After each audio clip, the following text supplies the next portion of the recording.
Escolta, penso que és un bon moment per deixar passar el Giga Zero. El Giga Zero és un col·laborador del programa, com t'explicava abans, que també vol preguntar alguna cosa sobre la segona hora.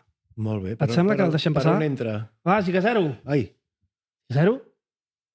Giga Zero, on pares? Ara. Ja vaig, collons! Amb les presses, que estava ocupat. Ocupat? Pots comptar la feina que estàs. Ocupat? Què?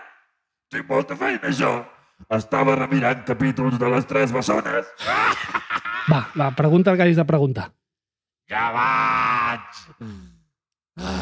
Ai, a veure. Escolta, Quim, volia preguntar-te. Digues. Hi ha alguna broma interna o algun error així en directe que encara avui us faci riure només de recordar-la? Va, tira. Ai. Faci-ho bé! Faci-ho bé. Ostres, bromes internes, clar, vull dir una cosa que no sàpiguen els oients, no?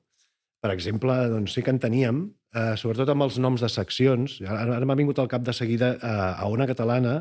Durant un temps teníem de col·laboradora una detectiu, que era una de les primeres detectius de l'Estat. Es deia, no sé si és viva o morta, però Manolita García.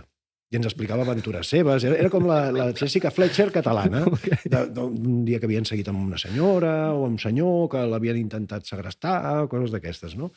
I llavors, ja quan va acabar la seva col·laboració, que venia els dimarts, cada setmana teníem un col·laborador nou i ja va quedar el nom de Manolita. I cada setmana és, qui ve avui de Manolita?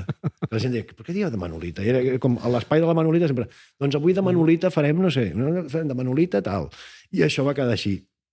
I després, alguna cosa de confusions, de paraules que eren bastant habituals, com una vegada entrevistàvem algú que es deia Ferran Gavarre, i en Jair va dir, fregant al barri? I qui està fregant al barri? I llavors, durant molt de temps, era, què, noi, ja has fregat al barri avui?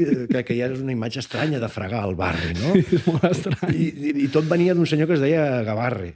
Que bo. I en Jair amb el fregant al barri. I llavors són coses que això ja no passava en antena perquè no s'hauria entès res. Clar. Però nosaltres sí que ho enteníem i ens feia molta gràcia. Que bo.